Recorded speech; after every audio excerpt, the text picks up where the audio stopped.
Bom, vamos ver agora como que a gente faz para estender a função exponencial para os números complexos. Tá? Bom, a definição está aqui. Função exponencial vai pegar um número complexo e levar num complexo não nulo. Tá? Daqui a pouco eu explico por que a gente pode excluir o zero. E basicamente ela vai pegar um número complexo z igual a x mais y, e por definição a exponencial desse z vai ser isso aqui.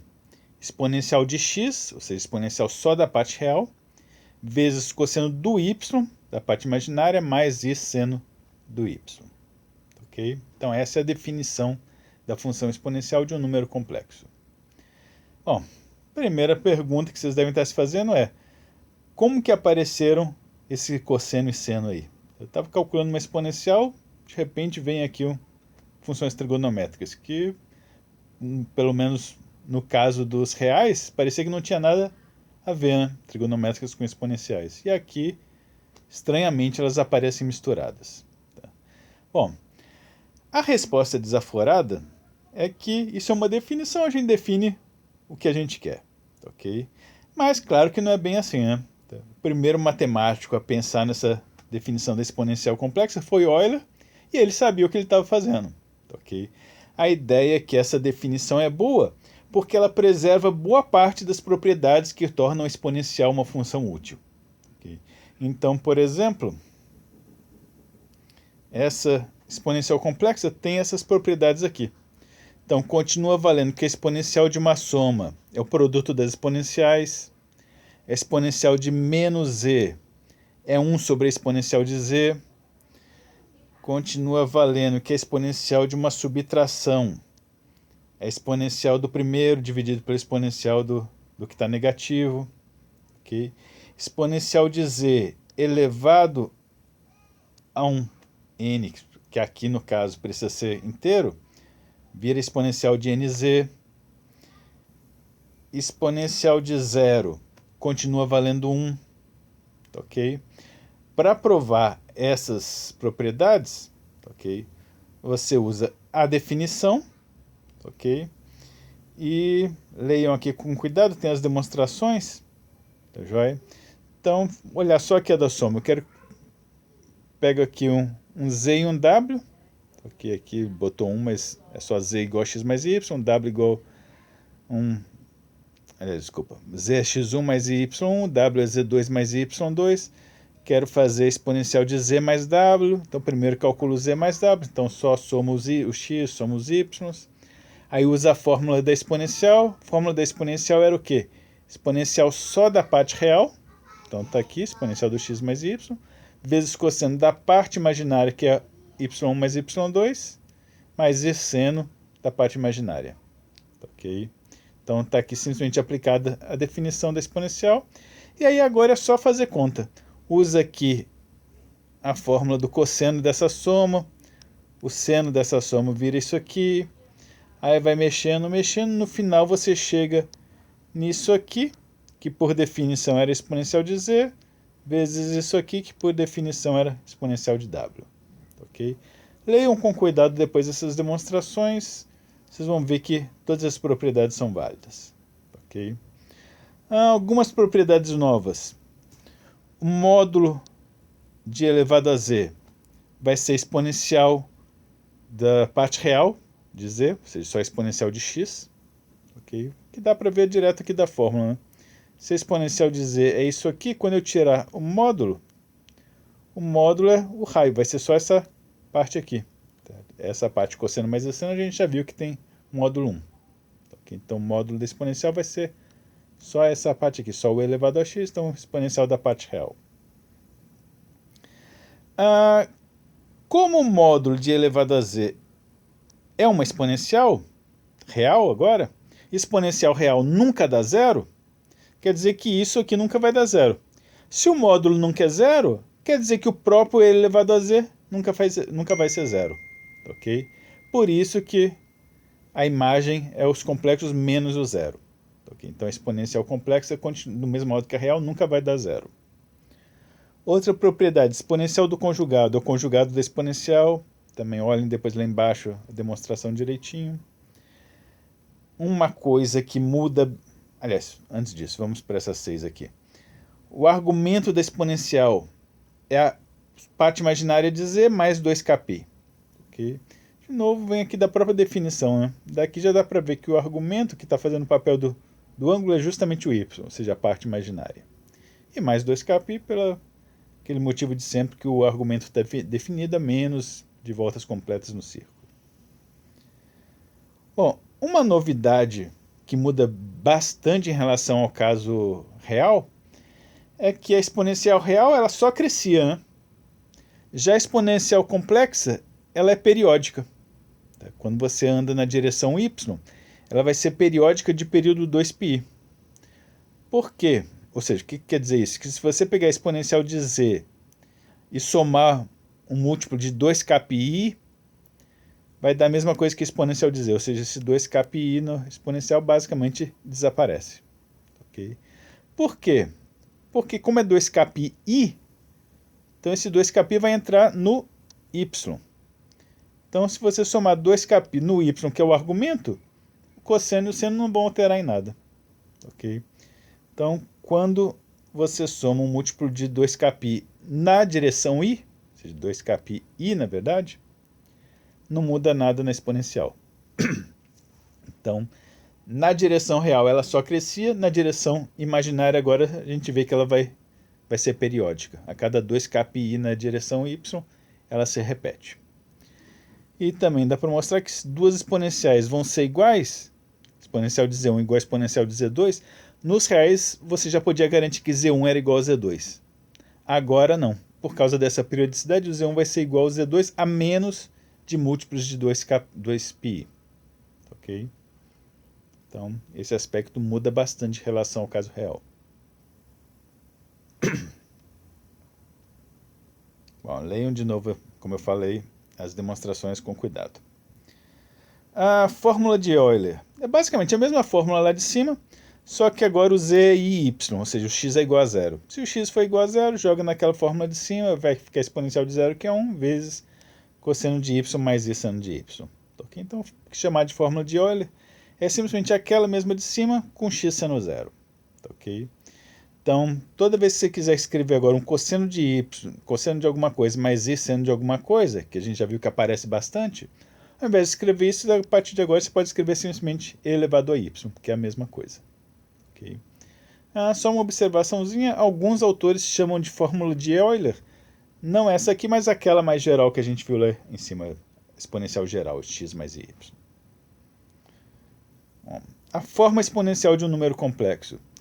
Bom, a gente já viu que o número complexo pode ser escrito na forma algébrica, x mais y, na forma polar, r vezes cosseno mais i seno de θ.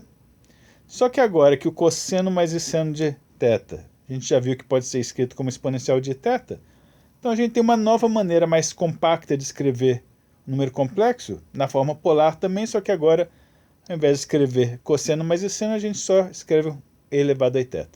Ok? Então, qualquer número complexo você pode escrever agora como um r vezes exponencial de i θ. Okay? Onde r e θ é a mesma coisa de antes, né? O raio e o argumento.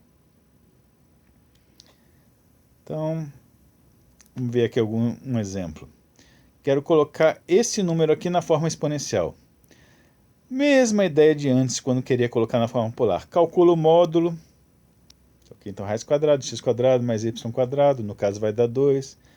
Calculo o argumento, aqui ele não mostrou passo a passo, mas a ideia é fazer lá cosseno de θ igual a x sobre o raio, seno igual a y sobre o raio, usa trigonometria, no final você acha que o argumento desse ângulo aí é menos π sobre 6, e aí normalmente na forma polar você pegaria, então escreveria z igual a 2 vezes cosseno de menos π sobre 6 mais i seno de menos π sobre 6. Ok? Agora, ao invés de fazer isso, você vai escrever assim. 2 vezes exponencial de menos i π sobre 6. Ok? Então, traz a mesma informação, só que de uma maneira mais compacta. Ok? Dê uma olhada nos outros, é basicamente a mesma coisa. Bom, essa parte toda aqui estava no livro do Joseph. Ok? Só que o livro do Joseph está bem resumido nessa parte da exponencial, então vou pegar agora o livro do Souza, que também está lá nos materiais, e dar algumas coisas que ficaram faltando. Ok? Peraí só um instantinho. Pronto. Bom, a primeira coisa que ele faz aqui é dar uma outra maneira de entender aquela fórmula, aquela definição da exponencial, que é a seguinte. Essa aqui é uma forma que eu acho bem bonitinha. Usando séries. Tá aqui a forma, a série, né, da exponencial real. Então, a exponencial de x é somatória de x a n sobre n fatorial. Então, vai ficar 1 mais x quadrado sobre 2 fatorial, mais x ao cubo sobre 3 fatorial, etc. Ok? E eu vou tratar isso aí, assumindo que isso aí continuasse valendo, essa série continue valendo no caso complexo. Ok? Que em princípio não é muito certo, porque a gente nem chegou a ver série complexa ainda. Tem todas as questões de convergência, etc. e tal. Mas vamos fingir que a gente sabe que vale. Ok? E aí, no lugar de x, eu vou botar um iy. Ok? Então, vou calcular uma exponencial de iy. Bom, então vou pegar todo lugar que está aqui o x, trocar por iy. Então, vai aparecer um monte de potências de i. E aí, lembra como é que calcula as potências de i, né? A gente já viu que as potências de i vão dar sempre i, 1, i, menos 1 ou menos i, dependendo da potência. Então, potências que são múltiplos de 4 sempre dá 1, i elevado a 1, a 5, a 9 dá i, i ao quadrado, i a sexta e a décima dá menos 1, e assim por diante. Ok? Então, você pode ver que as potências pares dão sempre 1 ou menos 1, enquanto que as potências ímpares dão sempre i ou menos i. Ok? Então, jogo o y ali, calcula todas as potências de i, separa as pares cuja potência vai sumir o i, as ímpares cuja potência vai continuar tendo o i, e aí você vai obter isso aqui. Um monte de termos aqui sem o i, e um monte de termos aqui que teriam o i, só que aí botou o i em evidência. Ok? Então, basicamente, isso aí acaba separando as potências pares e as potências ímpares. Como fica alternando entre 1 e menos 1, 1 e menos 1, i menos i, i menos i, o que vai acontecer é que o sinal aqui também vai se alternar, né? Ok? E o efeito disso tudo é que, se você olhar bem, você vai ver que o que aparece aqui é a série do cosseno de y, e o que aparece aqui é a série do seno de y. Ok? Então, a gente acaba chegando, no caso de exponencial de y, em cosseno de y mais i seno de y. Ok? Que é justamente a fórmula de Euler. E aí depois você acrescenta um x ali, e de novo você assume que valha a propriedade que exponencial de uma soma é exponencial do x vezes exponencial de y, que a gente viu que dá isso pela série, e aí você chega na definição que foi de onde o ponto de partida do Joseph. Ok? Então essa aí é só uma outra maneira de entender o porquê dessa definição. Bom, vamos em frente. Bom, tá aqui um exemplozinho que é bem importante. Vamos calcular a exponencial de π. Ok? Bom, π, então x é 0. Então, quando eu jogar lá na fórmula, vou ter exponencial de 0 que vai dar 1. Então, vai sobrar só cosseno de π mais i seno de π. Só cosseno de π é menos 1, seno de π é 0. Então, sobra que exponencial de π é igual a menos 1. Ok? Então, isso aí já mostra uma coisa que muda bem também em relação ao caso real, que exponencial real dava sempre positiva. Exponencial complexa não. Exponencial complexa pode dar números negativos. Ok? E esse exemplo também é interessante, porque se você pegar esse menos 1 passar para o lado esquerdo, você chega nessa formulazinha aqui, que é bem famosa, que é chamada identidade de Euler, que exponencial de π mais 1 é igual a 0. Ok? Essa formulazinha é famosa porque ela reúne os 5 mais importantes números da matemática. O 0, que é o elemento neutro da soma, o 1, que é o elemento neutro da multiplicação, o e, que é bem importante em logaritmos e coisas e tal, o π, que é importante de trigonometria, e o i, que é a unidade imaginária. Ok? E isso aí também é importante porque pega vários números de coisas completamente diferentes e mostra que elas estão interligadas. Ok? Então essa é uma das fórmulas mais bonitas da matemática, porque mostra que a matemática não tem essa separação. Ah, isso aqui é só trigonometria, aquilo ali é só logaritmo, isso aqui é só... Não, é tudo interligado. Okay? Então coisas que surgiram na matemática de forma completamente separada acabam sendo amarradas aí nessa fórmula. Aqui são as mesmas propriedadezinhas que a gente já viu lá no livro do Joseph. Uma outra coisa que é importante aqui. A gente já viu que a exponencial complexa é periódica, de período 2πi. Okay? Então, se eu pego uma faixa de largura vertical 2πi, os valores que a exponencial tiver aqui dentro vão ser os mesmos valores que vão ter ali em cima, aqui embaixo. Então, cada vez que eu subir ou descer múltiplo de 2π, a função exponencial vai se repetir. Okay? Então, basta eu entender o comportamento dela numa faixa de 2π, então eu já entendo tudo. Okay? Bom, o que vai acontecer se eu pegar um y entre menos π e π? Bom, y entre menos π e π, lá na fórmula da exponencial, o y vai aparecer dentro do cosseno e do seno, né? Então, se eu pego de menos π a π, eu basicamente dou uma volta completa no círculo. Ok? Então, com y nessa faixa, eu consigo ter qualquer argumento. Bom, e o x aqui está pegando o eixo x inteiro. Bom, o x vai aparecer onde lá na fórmula? Aparece num exponencial de x, né? Que vai fazer o papel do... O módulo da exponencial de z é a exponencial de x. Ou seja, se eu pegar qualquer x de menos infinito a infinito e exponenciar, a imagem vai dar todos os valores reais positivos, né? Ok? Então, vou conseguir gerar todos os raios positivos, maiores que zero. Então, a imagem disso aqui, dessa faixa, vai poder ter todos os raios maiores que zero e todos os argumentos de menos π a π.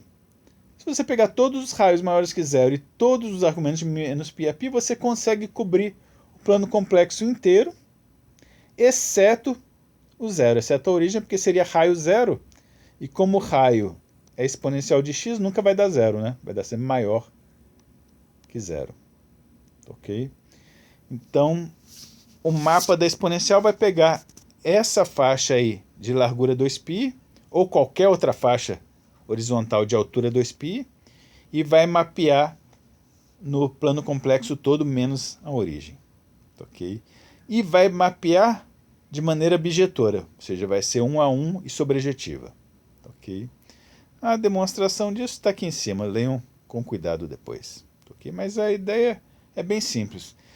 Qualquer raio vai corresponder a um certo x, qualquer argumento vai corresponder a um certo y, e de uma maneira objetiva. Okay? Desde que você pegue só, aqui ele incluiu o y igual a π na região, mas excluiu o menos π, por isso que está pontilhado.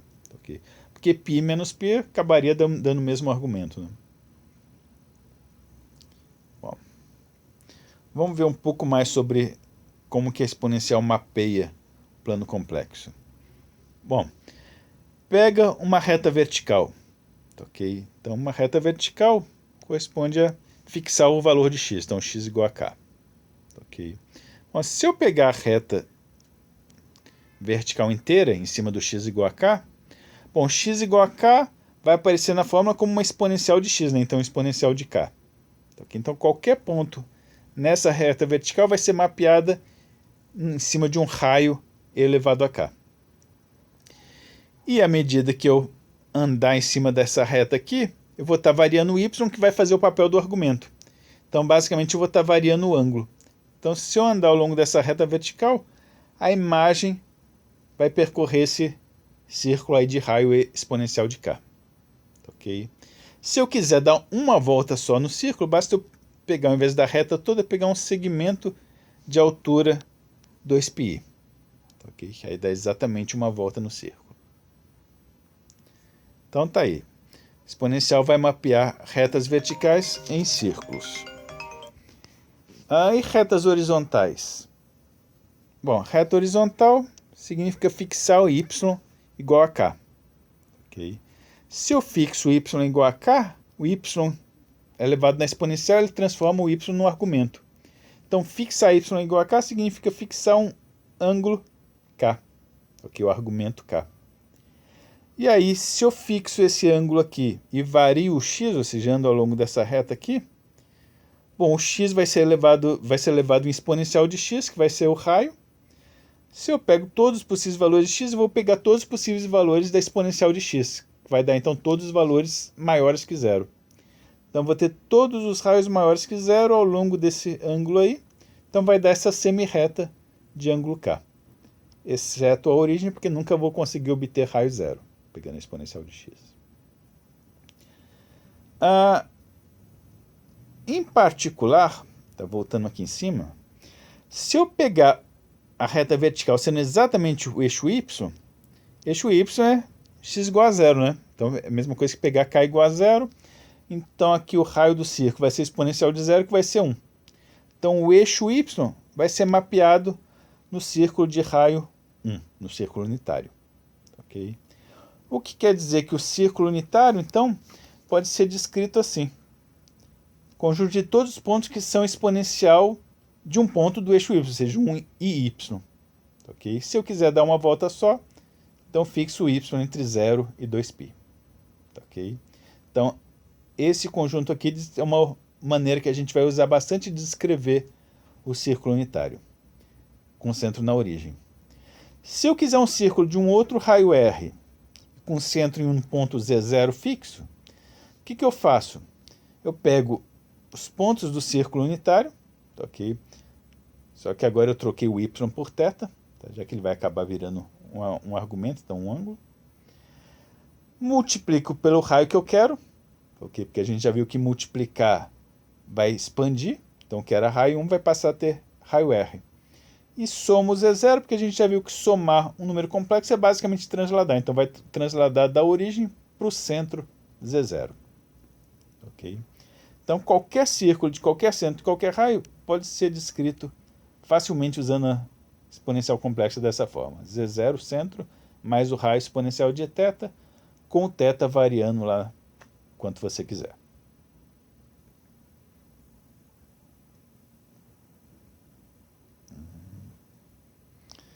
Bom, tá aqui um exemplozinho, tá? Um outro exemplo de mapeamento.